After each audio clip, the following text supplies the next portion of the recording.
Hello everyone, Dan here from the Next Issue Podcast. On today's video, I'll be doing a review for Detective Comics Annual number 1 for 2025.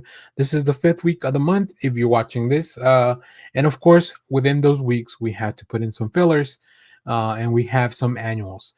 Now, in this story, Batman Do Not Solve My Murder, we have a story by Al Ewing with art by Stefano Raphael, John McCrea, and Fico Ossio on art. Lee Lowridge, Toronto Farrell, and Ulysses Ariola on colors, letters by Tom Napolitano, and a main cover by Mikel Janin. So there seems to be a little bit of a mix-up with the comic that I received, which is the for my preview, does not match the synopsis that is given in the previews. So I don't know what happened. Maybe the synopsis just was never updated because the synopsis says Tom Taylor writing it, but this is clearly a book by Al Ewing. So I'm going to try to give you a brief summary of the book without spoiling anything.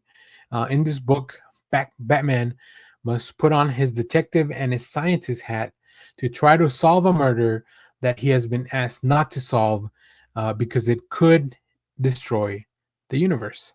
That's all I'll say. This is a really interesting book. So, if you notice, there are three groups of artists, 3 artists and 3 colorists. That is because this is broken up into 3 different chapters. As you know, annuals are oversized, so they're usually about 40 pages or so. And this is just a really fun detective story, which is injected with Al Ewing's weird type of storytelling that can get really cosmic and really just, I would say, it really would test the limits of what we think could really happen and things that could be solved by Batman. So it's very, very interesting. Batman has to go to somewhere in the UK. I don't remember exactly where, the name of the towns. I think York. I think he went to York. So not, the original York as opposed to New York, which is interesting, right? It's just a fun parallel because Gotham is kind of based on New York. But yeah, it's Batman has to go recruit some help from a scientist and some other people as he tries not to solve this murder that he's been asked not to solve because it could end the universe, which is a really interesting concept. Um, but this is great. I really love the art. I really appreciate that each artist really made their own chapter feel very different, but it helped the pace of the story because it really divided things into, like, Batman is gathering clues, Batman is solving stuff, Batman is out. There's a little bit of action because there's always going to be a little bit of action with Batman. There's a few elements of what I would call quantum comic physics, which are not as they're not as real as quantum physics, but they're definitely based on that principle in real life. And of course, having to see Batman try to solve things with his detective hat on, I think is the coolest thing.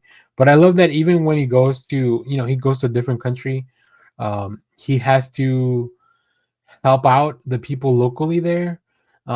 He fights some very strange creatures. There's some really interesting concepts. If you ever wanted to see Batman fight an angel, this is the issue for you. So yeah, I mean, Al Ewing is just he's such a fun writer because he comes up with these, like, really out there concepts that may not be for everyone, but when they work, they work. And this one really worked for me. And then, like I said, the group of artists that this story was paired with was perfect. Each one felt like it should.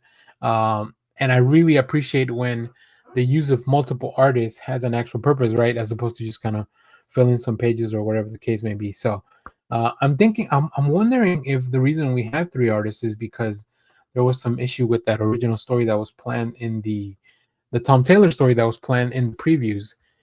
Very interesting stuff. I don't know. Maybe we'll someday hear the story of what happened. But in the meanwhile, enjoy this comic because it was really, really good. So if you have read this annual Detective Comics, let me know what you thought about it down in the comments. As always, thank you for watching, everyone. Remember to share, like, subscribe, hit the bell so you know when we go live. That is most Saturdays, 10 a.m. Central Standard Time. And stay tuned because we have more comic reviews, trailer reactions, TV recaps, all that fun stuff here in the channel. Thanks for watching, everyone. Bye-bye.